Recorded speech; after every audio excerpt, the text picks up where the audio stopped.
as I said before, it's crazy in this world that I get to see you all from the other side of the continent. Really nice, though, of course. Uh, Wonderful to see you.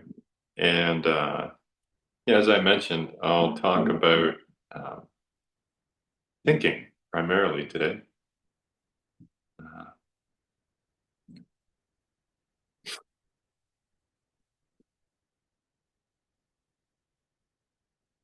I was going to, if I hadn't been running up a hill to get the internet to work, it's going to have us chant the kind of the Itipiso. And so that's the homage to the Buddha, the Dhamma, and the Sangha. And in the Dhamma part, we usually chant, this is the English translation, the Dhamma, or the truth, or the teaching, is well expounded by the Blessed One, apparent here and now, timeless, encouraging investigation, leading inwards, to be experienced individually by the wise. And just contemplating that even for the most normal person, thinking certainly fits that description. It's apparent here and now. It's pretty timeless. And when we pay attention to it, that's very, very much exploring what's inside.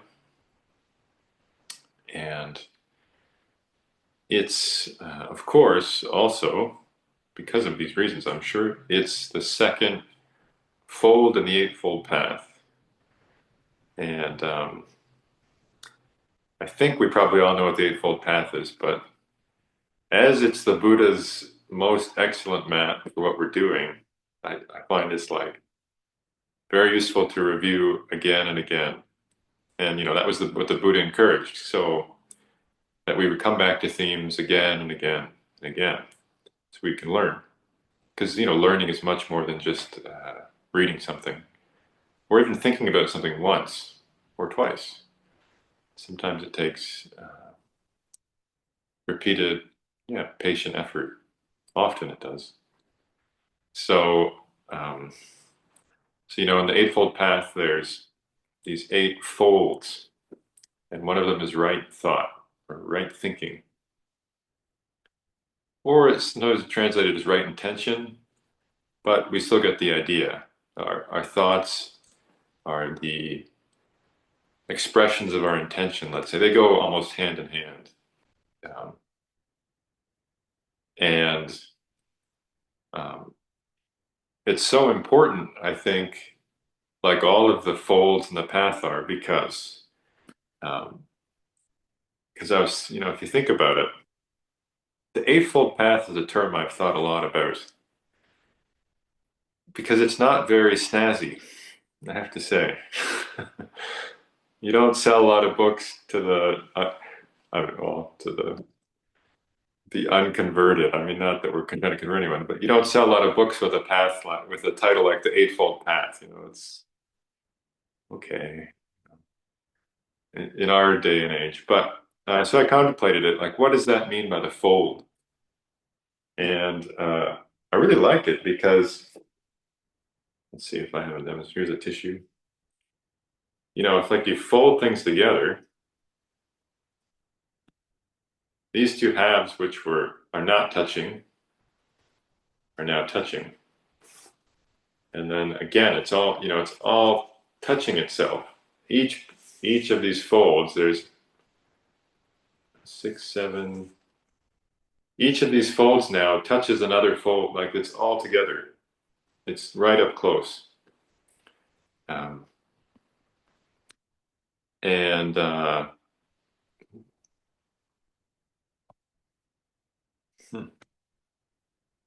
yeah, I even looked at the dictionary, that to lay one part over another part. I like that idea that, like, write all of these right in a right perspective, right thought, They're right up against each other, which is right up against right speech and right action and right livelihood. The efforts we make in our lives, mindfulness and samadhi, or yeah, the centered and gatheredness of the mind. They're an eightfold path, so it's almost like unless it's all folded together, it won't support itself. It'll just break. So you need them all. So that's why I thought it was worth focusing just today on thinking, because I think we've all thought about it, but a lot of our practice can.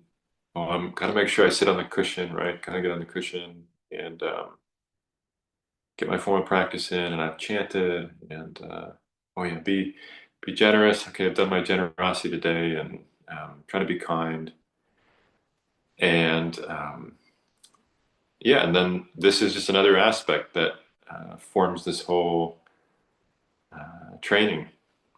So it's how what we think about, and how we use thinking, and how thinking uses us. So, what does the Buddha say is kind of the way? How do we use our thoughts? What this word right thinking, or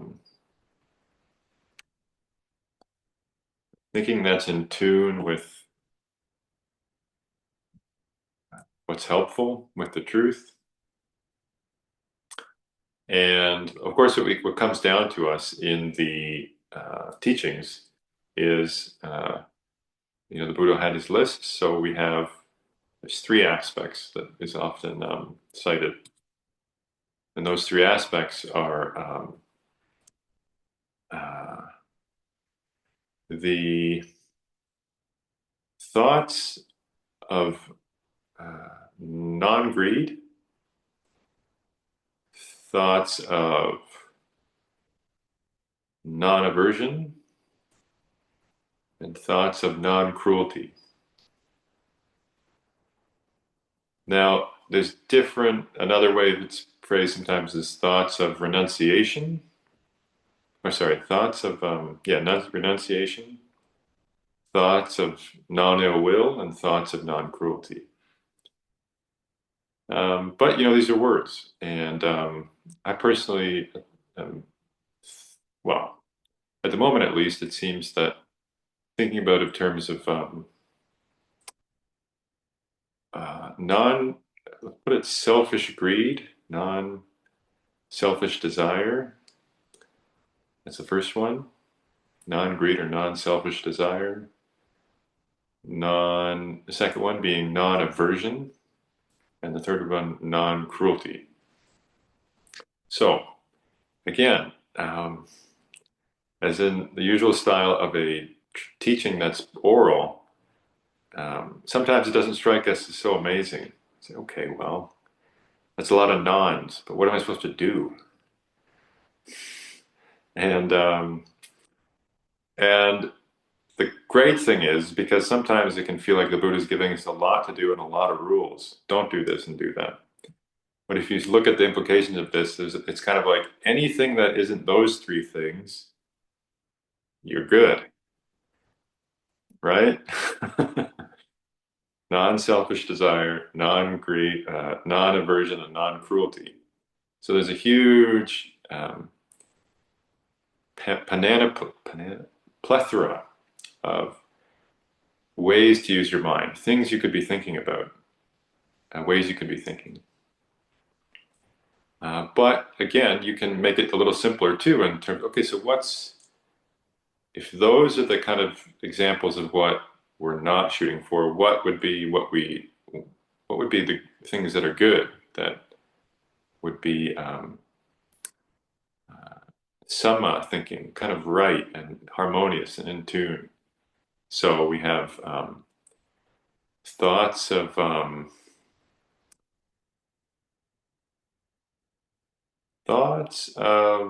contentment with kind of sensual pleasures, or what you're getting from your senses. For the first one, thoughts of letting go, thoughts of leaving things be, letting things go, letting them be all right, not needing anything. So that's in opposed to thoughts of selfish desire or greed, right? And this is particularly focused on the world of the five senses. So let me just want to point that out. That's like, you know, um, you want to eat nice. I mean, we all want this. We want to eat nice things. We want to see nice things. We want to smell nice things. We want to hear nice things. And we want to have pleasant sensations. I do, sure. But the point is, of course, the Buddhist teaching is that life just isn't going to be accommodating a lot of the time. That's not its plan. And these bodies are in a world and exist only in a world where we're going to get both. We're going to have nice sights and yucky sights and neutral sights and boring sights and amazing sights and humdrum sights. And the same for smells and things you hear and sensations in the body, of course. We all know that one. And what did I miss out? And tastes, right? So that's what the first one is about. It's kind of I don't training oneself, or sorry, using thoughts, cultivating thoughts which are kind of content with what has in those areas, not so selfish about what wants in those areas. Easy to please. That's a nice way to think of it. Easy to please. Those five senses, right? Like if you see kind of, you get these stories of these, even even these great ajahns, right? Like you'd think, well, they shouldn't care about sensual stuff at all, which is true, but they could get the simplest thing and be just, oh, this is wonderful, because they're easy to please. They're not begging from the sense world. They don't need anything. They get something nice, very nice. And if they don't, okay. So it's kind of, and the point of that isn't that we're avoiding pleasure in our lives. This is an interesting point. It's that we're going to look for pleasures in much deeper places. That's kind of one of the revolutionary parts of Buddhist teachings. We're kind of pleasure junkies, and I mean it's not that the Buddhist teaching is to become totally blissed out forever, but internal pleasure is really what he's encouraging us to cultivate. So right, so thoughts of contentment and letting go and not needing gratification from the sense world. Renunciation, that could be also, thoughts of, you can kind of see how harmful, let's say, watching TV 4 hours a day is. So okay, I'm going to give this up. And that's your intention and that's your thought. I'm just going to watch for 45 minutes, and then, so that's skill, that's right thinking, letting go of this addiction to sense pleasures. So that's the first one. And then the second one is non-aversion, non-ill will. I think non-aversion seems to work for me because, and even to a certain extent, non-negativity, right? So, and the aversion, I think, has a lot to do, again, with the sense world, right? So the first one was about not being addicted to the pleasures of the sense world. And the second one, I think, has a lot to do about not being being patient and learning to bear with the pain and the discomfort of the sense world, right? So cultivating thoughts, remember, this is about what we're thinking. So and our intentions. So thoughts of yeah, I mean, so let's say you feel a little sick. you can, oh yeah, my body aches. It's okay. Yeah, this is okay. Actually, it's not that bad. I've had much worse. This is actually, I can deal with this. These kinds of thoughts, very skillful. Um, if someone's angry with you and yells at you to your face and calls you a turkey, as Longport would say, that's something you're receiving from it's very unpleasant when someone is accosting you. Um, but you learn, okay, there it is. Wow. And it feels like this. Whoa. Okay. But that's, a skillful thought is not could they do that to me? But of course, thoughts more along the line of, oh, they're really angry. Um, I don't know if what they're saying is true. I don't have to take it on board, right? But I can find out. I'll reflect, patient and calm. Maybe they're right, but they're very angry right now, and it's very unpleasant, and I don't want to make this anger worse for them or myself, right? These are thoughts, these are skillful thoughts of non-aversion, right? So that's the really cool thing is like, it's very easy for me to tell you, or me to just say what aversion would be, right? I can't believe they did that, or this food is terrible, or would someone turn off that noise? Like that construction site, I mean, it's been going for days. I just can't take this anymore. Right? These are all thoughts of aversion. We might think you could argue they're true, but that's still kind of missing the point. The point is that they sap our strength and they make us upset and angry, and it hurts. So that's the idea. We're moving away from those and cultivating thoughts of non-aversion. So we have those two, and then we also have third one, thoughts of non-cruelty. So this one's kind of seems pretty obvious, right? Like, oh yeah, well, I'm not a cruel person. I don't kick small dogs when they yap at me. I don't take pleasure in stomping on ants. Um, so yeah, that's fair. But I think if we're honest with ourselves, we can see, especially in interpersonal relationships, that sometimes thoughts of cruelty do arise. Maybe not for everyone, but it can happen. Where and it's often in the sense of revenge, right? They did this, I have to get them back.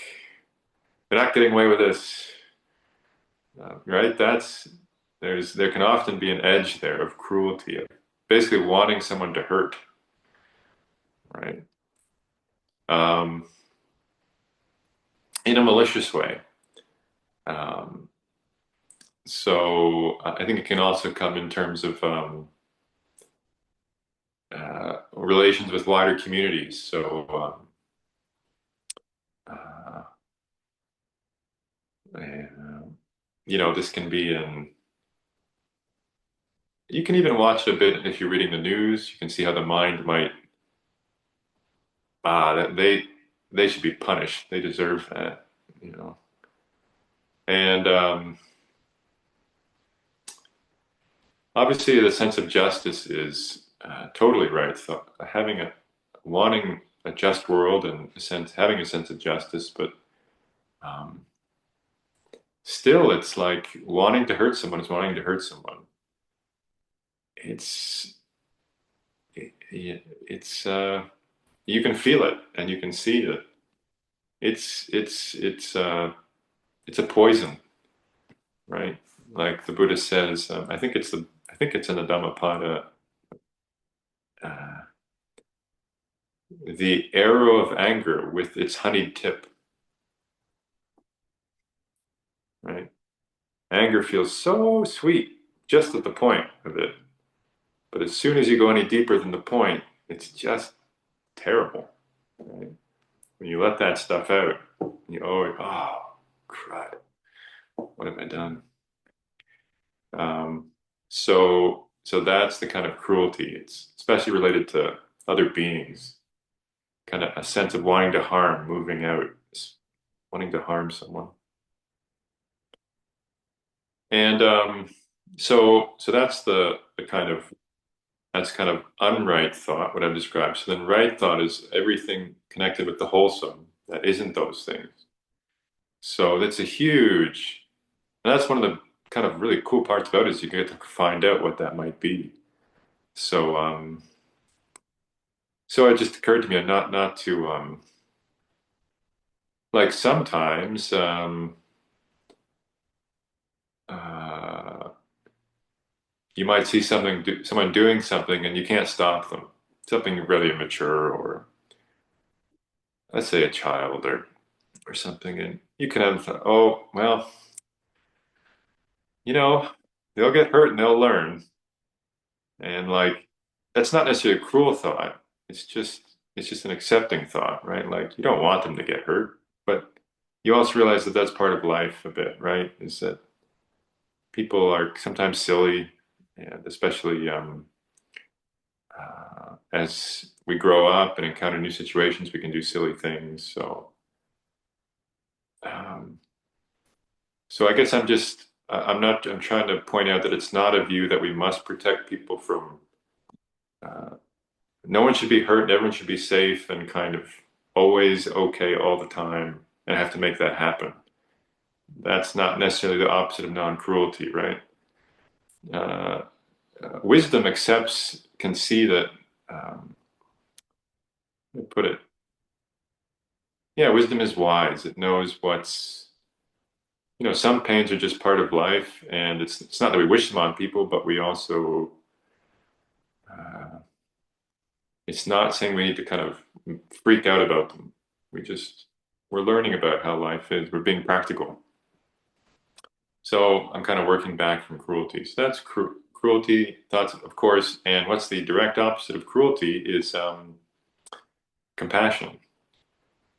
Or is interesting. I've seen two things. I've seen compassion as the opposite, and mudita as the opposite, or sympathetic joy, appreciative joy. Both are kind of going directly towards other beings. So compassion is wishing that a sense of you want their suffering to end, any pain you want it to end, of course. And sympathetic joy is seeing their happiness and wanting it to continue. Oh, that's great. I'm so glad you have that. Um, so both of these are examples of what would be right thought. These are thoughts of non-cruelty. Okay, thoughts of non-aversion. Well, patience, metta, equanimity, um, contentment, um, endurance, self-sacrifice, right? With aversion, like sometimes you find you're in a situation that is very uncomfortable, but you think, you know what? This is going to help other people. I can bear with this. And that's a thought of non-aversion. That's a beautiful thought, right? And it's not long as I go through this list that you see how these are we think, oh yeah, those are good thoughts. This is right thought. This is what the Buddha is talking about. And then to end up at, uh, like I was saying before, the opposite of non-selfish indulgence and desire would be, contentment, content with little, appreciating, right? Like, oh, I don't need any more. This is plenty. My it's not totally comfortable, but that part's comfortable, and I'm all right. That's good. You know, this part is comfortable. That's nice. I can appreciate that. That's not kind of greedy, selfish indulgence. Um, and I was thinking about it too. It doesn't mean we can't enjoy ourselves. Like for sometimes, I mean, the Buddha talks about this, like sense pleasures. Sometimes we just need, sometimes a good shower and some sustaining good food is really going to set your mind right, right? And that's just human nature, right? That's just fine. And that's why, that's what the Buddha learned kind of when he was doing his ascetic uh, practices before he was the Buddha, right? That some bodily ease and comfort is helpful, right? That's useful. Monks, we can eat good food. We can. I get to.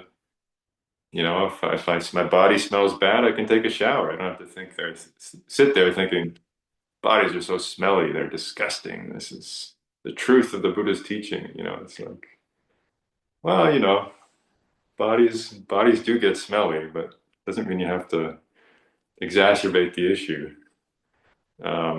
So stuff like that. So it's about kind of letting go of sense desire, of sensual greed, being content, and looking for real contentment as happiness inside. So I think that would be the first one. So you can get the sense of what right thought is about. And it works in tandem, of course, with right view or right perspective, as I like to talk about it. So really helpful perspectives on life. Of course, it works in tandem with how we speak, because we all know, like, you can try your best at guarding your speech and being very proper, but if there's some thoughts inside, they tend to come out in your speech, right? We do our best, and that's great, but you can see sometimes that, oh, I really have to train how I'm thinking about this, because I can't just kind of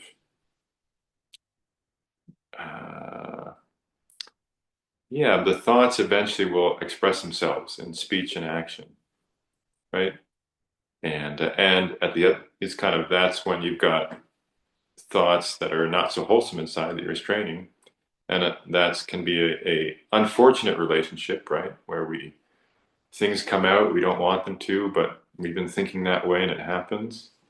And at the same time, if we have wholesome thoughts about a certain thing or issue, the wonderful thing then is the same relationship. Those will come out. You don't even have to try, they'll just come out.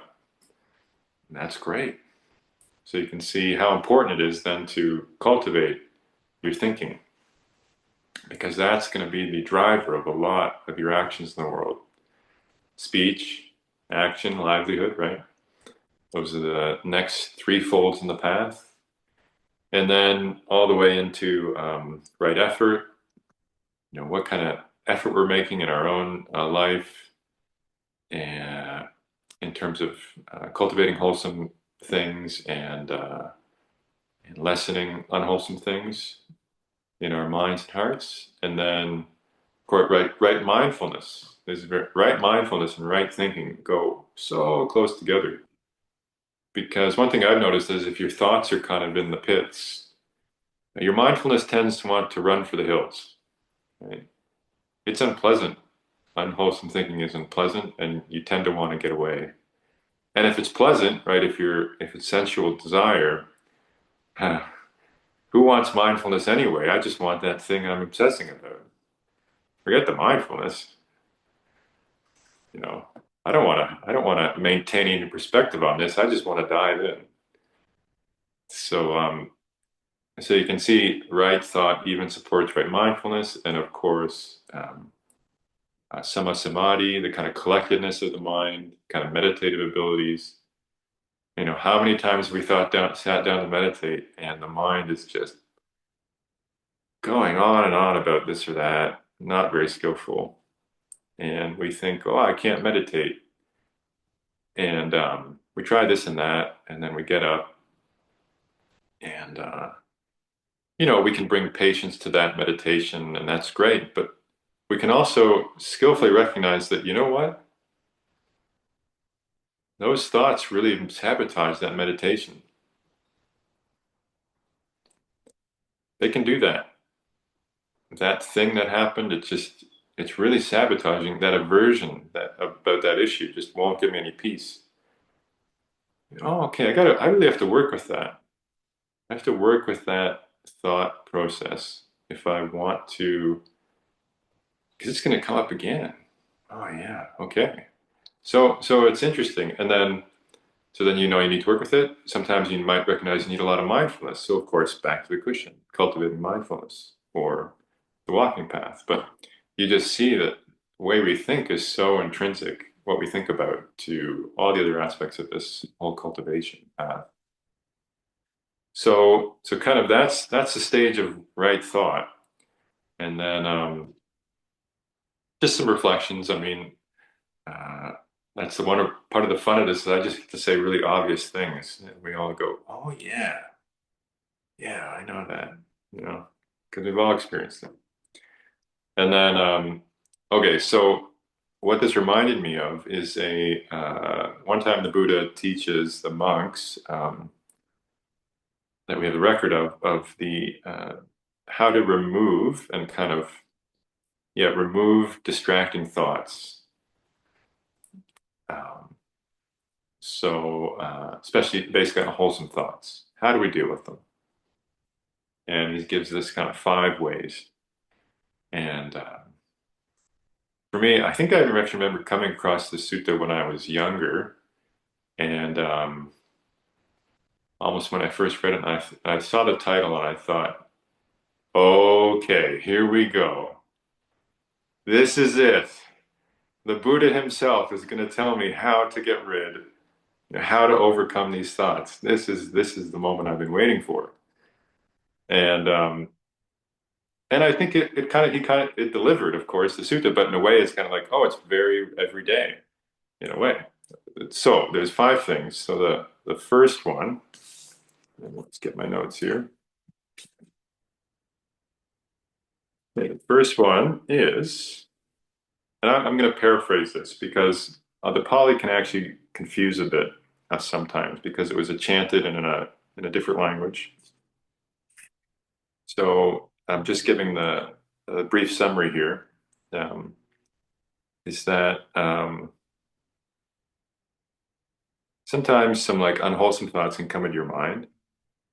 And he says, connected with desire, hate, and delusion. So again, these are just categories, but desire, aversion, and delusion, let's put it that way. And so what do we do? The first thing he says is, and he often gives them progressive, so it's kind of like, you don't have to follow this order, but they're progressive. And we kind of know these already a bit, but sometimes we don't realize we know them. And it's good to hear them laid out. So the first one is, if you have unwholesome thoughts come up, then you try and bring up some wholesome thoughts. Pay attention to those, right? You just shift your attention. So that's pretty everyday, and it's so like metta is a great example of that, right? So even starting this meditation, it's just like you might come to the cushion and you're not really sure, your mind's a little all over the place. Maybe it's some wholesome thoughts and some unwholesome thoughts in there. So you can just start with metta, just kind of it's a bit of a clean, right? You're just kind of cleaning your mind out. You're setting it a new groove of kindness. And if it feels like brainwashing, it's because it is brainwashing.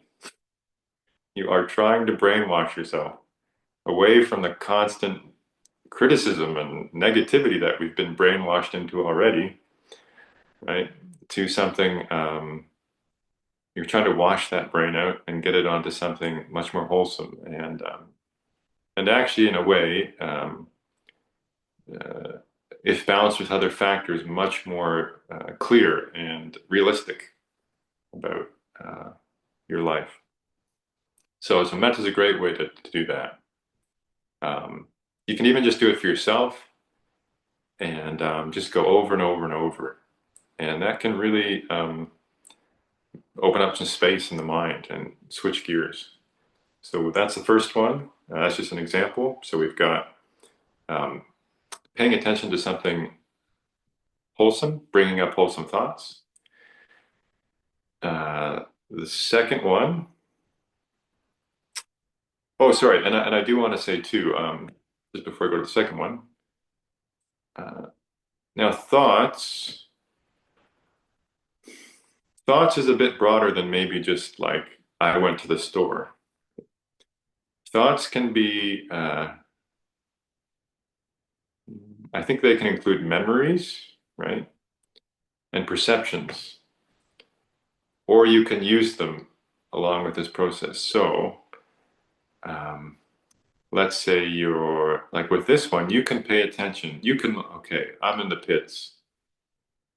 Uh, what was it like to be around that teacher who I found so inspiring? Oh, wow, yeah, that uh, Ajahn so and so or Lumpur so and so, that was amazing. And you can bring that up. That's wholesome thought, right? You've triggered it with the wholesome perception, wholesome memory. So I think memories and perceptions are part of this picture. And I think that's very important. They're powerful, powerful things. Um, because you can already imagine, right? In terms of the opposite, sometimes a memory can bring a terrible amount of unwholesome thought into the mind, right? So you can use that force as well to bring a huge amount of wholesome thought into the mind. Or perception, like um, I'm so bad at this. Oh, I'm really messing this up. So you can remember something, some time in a similar situation where you did really well, and you can remember that and kind of feel what it felt like. Oh yeah, yeah, and you have to work at it, right? This isn't just, yeah. I did really well that time. I'm not always so bad at this. I actually did really well. So that's another way to use this. You're trying to just shift the mind to something wholesome. So that's number one. Number two is, I really love this one, is that you just recognize first that the thinking is unwholesome. And then you reflect on how dangerous that is. So, you know, this is kind of the colloquial language, I think, but these thoughts are unwholesome. I'm reading straight from this translation of the sutta. They are reprehensible. They result in suffering, right? So, that can be very effective, right? You can be sitting and just watching your mind kind of start stirring up something, and oh, if I go, I've done this. This is going to be painful, and it's I got to get out of this right now, you know. And that can be enough. Just the mind will pull. Ugh. So that can be a force, right? You just think about it, and you can even try using words like this is going to be painful. People are going to blame me if I do this. I've done this before. I don't want to do this again. Like you're bringing up a perception, a thought of this is dangerous. You don't have to use that word, but not in a like a I'm going to throw up my hands and run away, but like I want to drop this as quick as I can. Um, there's great analogies the Buddha has. So in the sutta it says, just as a young man or woman, youthful and fond of adornments, would be horrified, humiliated, and disgusted if the carcass of a snake or a dog or a human being were hung around his or her neck. So too, when someone examines the danger in these thoughts, um, then these thoughts are abandoned in him or her and subside. Right? It's just oh, I'm getting out of here. So that can be quite a powerful force too, right? So that's the second one. You just reflect on the danger in that kind of thinking. Okay, the third one, um, which is great, is and relates back to our meditation earlier, is just to don't give them anything, don't pay them any attention. Um, yeah, just deprive them of their fuel. I'm not. That's not what I'm doing. Not paying any attention to that.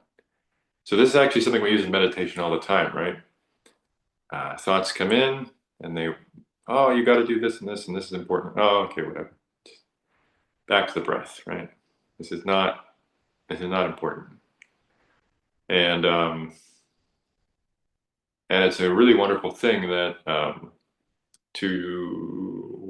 one thing that's very helpful if you really want to enjoy your meditation is to learn that skill in terms of it's just like, that's just not what I'm doing right now. I'm just not doing it. And just drop it. It's just not important. That's it. That's kind of the feeling tone. Not with aversion, but just like it, you just look somewhere else. And that can be very useful. And of course,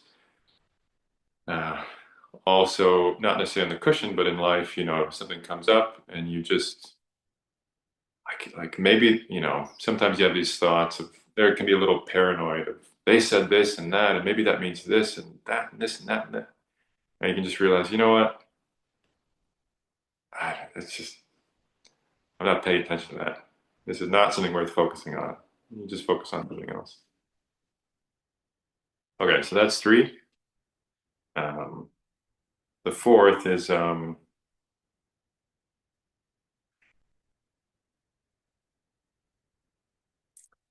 I've heard it. There's different translations, but I think this is one of the most interesting. Is that one should give attention to the stilling of the thought formation of those thoughts. Say that again. One should give attention to the stilling of the thought formation of those thoughts. Another translation I've heard is one should give attention to stilling the source of those thoughts. So I do think it has to do with kind of what's the driver behind the thoughts, right? So sometimes, for example, we can be having a lot of thoughts and we don't necessarily recognize that we're afraid, right? There's actually quite a bit of fear in the heart, or pride is wounded, right? And so we're kind of caught up in the thinking, and we keep trying things, but we just can't stop that mode of thought because, the kind of pump that's pumping them out, the feeling tone in the body and the heart hasn't been addressed. So I think this works quite well. And I think it has a lot to do with calming it down, right? These unwholesome thoughts is depriving them of their fuel so that they calm down, right? Whether it's greed or aversion or kind of deluded thinking, kind of what's the driver behind these thoughts, and how do I calm things down? So the analogy here is just as a man walking fast might consider, why am I walking fast? Why don't I walk slowly? And then he walk slowly, and then he consider, why am I walking slowly? What if I stand? And then he would stand, and then he might think, why am I standing? Why don't I just sit? And he would sit. So he would keep substituting each grosser posture for one that is subtler. So that's my sense of this one, is that you have to, the sense of calming things down, going from this gross, this thinking to like, okay, let's get subtle here. Let's go down and calm this down. Um, so, and you're working on stilling the thought formation of these thoughts. So, sorry, I'm just doing a quick, I think, what's a time check? I'm trying to do my math here. We still have about a half an hour, Vivian? Hello, Tanzimud. Well, it's 9:17 here. Oh, okay. So, well, we have actually gone over time, but we started late, so so don't worry about that. But perhaps we could aim for 9:30, 9:40, something like that. Great. Okay. All right. Thanks, Vivian. I've got a lot of good material here, but I don't want to keep going. I don't want to go too over time. Yeah, the Buddha gives us so much good material. I mean, so this fourth one, where you're stilling the source of the thoughts, is I think a great place for a lot of experiment, because people are different, right? And I think a lot of the things, there's a lot of psychological models now and psychological methods that might fall in this category of things you can try to still certain thoughts. Um, uh, some of them are kind of, uh, I've said methods where you say to yourself, okay, stop. And then you kind of try and look at it and go, okay, um, do I want to keep doing that, or do I want to try something new? And you actually do this physically. Okay, I want to try something new. And then you move physically, and then you kind of talk to yourself. You talk yourself through it, or uh, you bring up kind of counter memories to still that particular thought formation, right? You've been triggered and you're very angry because you feel belittled, let's say. So you feel that, and you kind of you try and calm that sense down.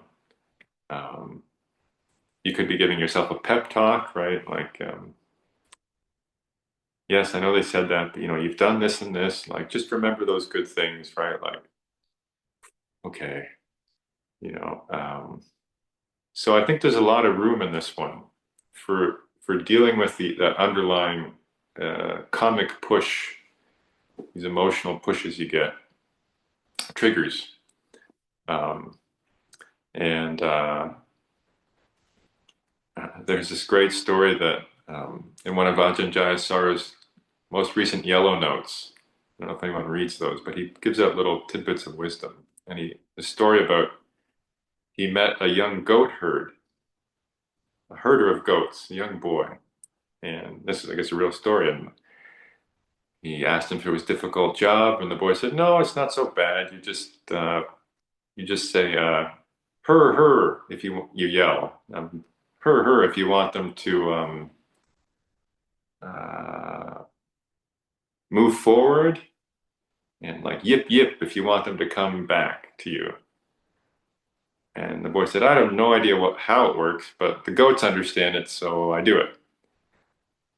And so Ajahn Jaya said, his reflection is, "Oh, it's very wise, right? Like, same with our minds. Sometimes people come to him and they say, Ajahn, I tried this thing and, it helped a lot, but I don't find it in the suttas, and should I do it?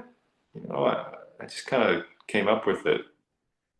And his response is, "Well, if it works, the idea, if it works, it works. You don't necessarily need to understand why it works, but if it does, great." So I think that's can work in this area, right? Like sometimes you have to come up with some creative ways of dealing, or learn from others, creative ways of dealing with some of your unwholesome tendencies, these thought tendencies. So I think this is the fourth one: is trying to deal with the source, which often is the kind of emotive part of the experience driving the thoughts, or some deep-seated. Well, deep-seated, something, yeah, comic from the past. Okay, so that's four. And then, of course, number five is kind of the grand finale. So just to go back through them, we've got pay attention to something wholesome instead. And then he does put it this way, it's kind of like, and if that doesn't work, then recognizing the danger in that way of thinking, or those intentions. And if that doesn't work, then just not giving them any attention. And if that doesn't work, try to deal with the underlying source of the thoughts, calming the thought formation, the kind of calming things down. So the fifth one is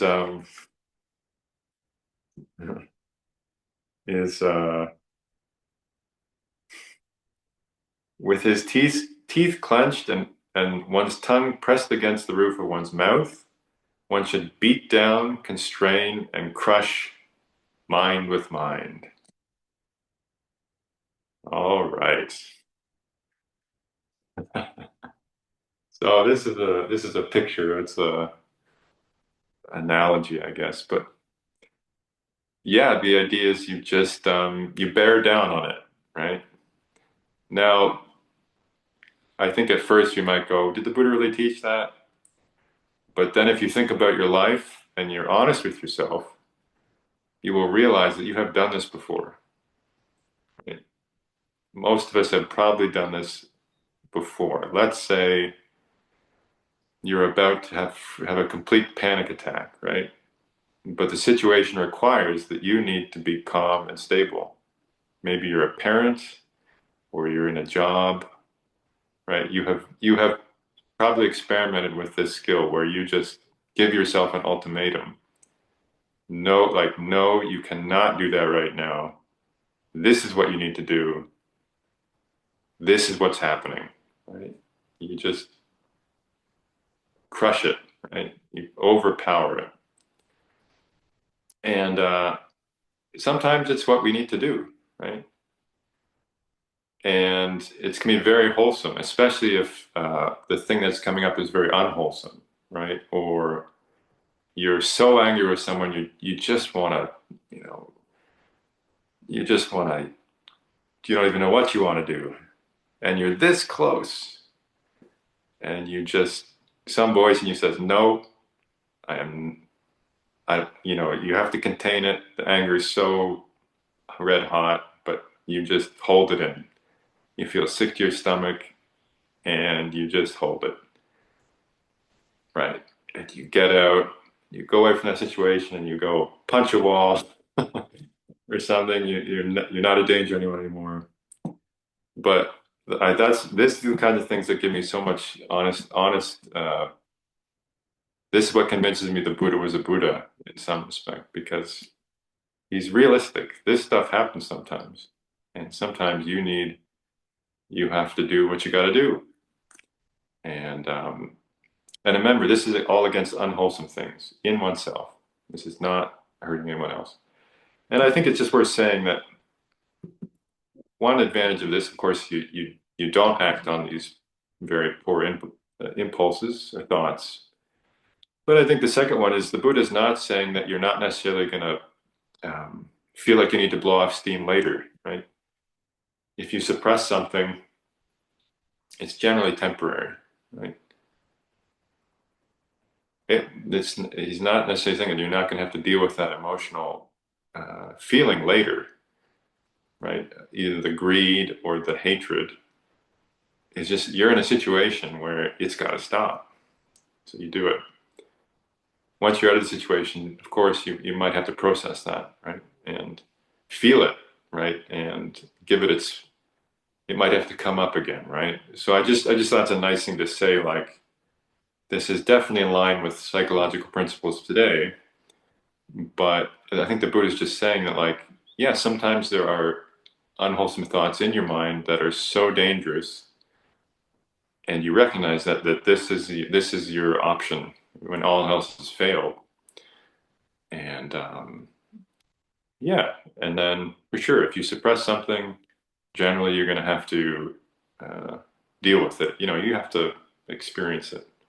So I think on sometimes in retreat, you know, you'll have these experiences where some old anger, especially when you're starting, will come up, right? Something you just come up and you're just overwhelmed with this from childhood or something, and you feel it, right? And there's a bit of a release.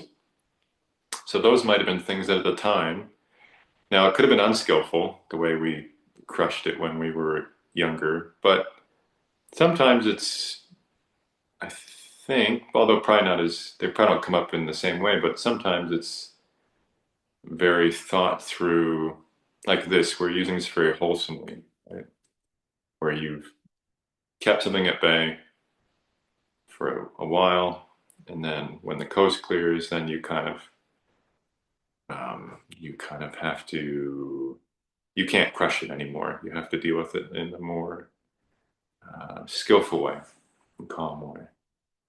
But yeah, for me, I thought that was great. I thought it was great that it's in there. That's real. And I love the end of this sutta. So he gives these 5 ways of dealing with these thoughts, and then he says, with all of these, when you do them, then one's mind becomes steadied internally, quieted, brought to singleness, and concentrated. This bhikkhu, but let's say this person, is then called a master of the courses of thought. They will think whatever they wish to think, and they will not think any thought they do not wish to think. Wow, that is cool. This idea that one can actually train one's thoughts so that you really don't have to think things you don't want to think, that are unhelpful, and that one is able to really have really made it a skill of it, a craft of it, so that one knows how to think whatever one really wants to. And that's actually interesting because, and this is probably where I end, is that Sariputta, the Buddha's right-hand monk, and the monk highest in wisdom, that was one thing the Buddha praised him specifically for. He said, Sariputta can think whatever he wants to think, right?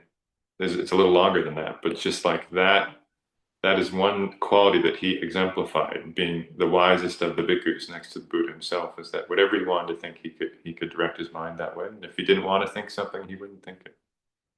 So just the kind of, that's taking it to the highest level. It's very inspiring to think that a human being can do that. But of course, this gives us 5 great tools for using with our own thoughts.